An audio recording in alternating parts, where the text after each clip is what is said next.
महाराष्ट्र गटब संयुक्त पूर्व परीक्षा त्यामध्ये विचारला गेलेला एक प्रश्न आपण इथे बघत आहोत. छापील पैशाचा वापर करून जेव्हा सरकार आपल्या अंदाजपत्रकातील तूट भरून काढते त्यामुळे रिकाम जागा वाढू शकते असा प्रश्न विचारण्यात आलेला आहे. यामध्ये ऑप्शन आहेत महामंदी, घसरण म्हणजे मंदी, चलनवाढ, वरीलपैकी कोणतेही नाही. तर या प्रश्नाचं योग्य उत्तर आहे इन्फ्लेशन. इन्फ्लेशन म्हणजेच तुम्ही त्याला महागाई असं म्हणू शकता किंवा चलनवाढ असं सुद्धा म्हणू शकता.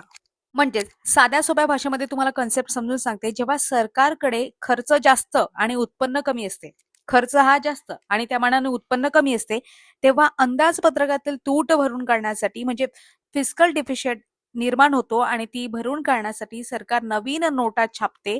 त्याला डिफिशिट फायनान्सिंग म्हणतात किंवा मुद्रण वित्त पुरवठा म्हणतात आणि याच्यामुळे चलनवाढ होते. याच्यामुळे नेमकं काय होत असते बघा, बाजारामध्ये पैशाचा पुरवठा वाढतो बरोबर आहे. लोकांच्या हातात जास्त पैसा येतो, वस्तू आणि सेवांची मागणी वाढते, पण वस्तूंचा पुरवठा तेवढ्या प्रमाणात मात्र होत नाही. परिणामी किमती वाढतात. यालाच चलनवाढ, इन्फ्लेशन असं म्हणतात. म्हणून छापील पैशांचा वापर केल्यास चलनवाढ वाढते. या पद्धतीने आपण माहिती घेतली. आता नोटा छापण्याचं काम कोणाचं असते? फक्त 1 रुपयाची नोट सोडून बाकीच्या सर्व नोटा छापण्याचं काम आरबीआय करत असते. आरबीआय म्हणजे रिझर्व्ह बँक ऑफ इंडिया, ज्याच्याबद्दल मी आधी सुद्धा तुम्हाला सांगितलंय. 1 एप्रिल 1935 मध्ये तिची स्थापना झालेली आहे.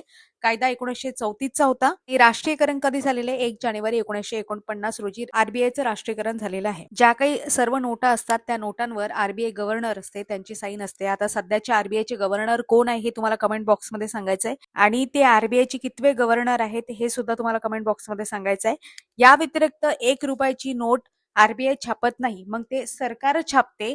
तर सरकार छापत असेल तर त्या 1 रुपयाच्या नोटीवर कोणाची सही असते हे सुद्धा तुम्हाला कमेंट बॉक्समध्ये सांगायचं आहे. 3 प्रश्न मी तुम्हाला विचारले, या प्रश्नाची उत्तर देण्याचा प्रयत्न करा. कुठलाही प्रश्न येत असो सर्च करा आणि उत्तर देण्याचा प्रयत्न करा. तर अशाच पद्धतीने पूर्ण आपली सिरीज आहे. अधिक माहितीसाठी डेली नोट्स, पीडीएफ आणि नोटिफिकेशनसाठी स्पर्धा विश्व ऑफिशियल हे टेलिग्राम तुम्ही जॉईन करू शकता आणि आवडल्यास आपल्या चॅनलला नक्की सबस्क्राईब करा. आपली पूर्ण सिरीजच आहे. सिरीज फ्री मध्ये अवेलेबल आहे, ते तुम्ही पाहू शकता.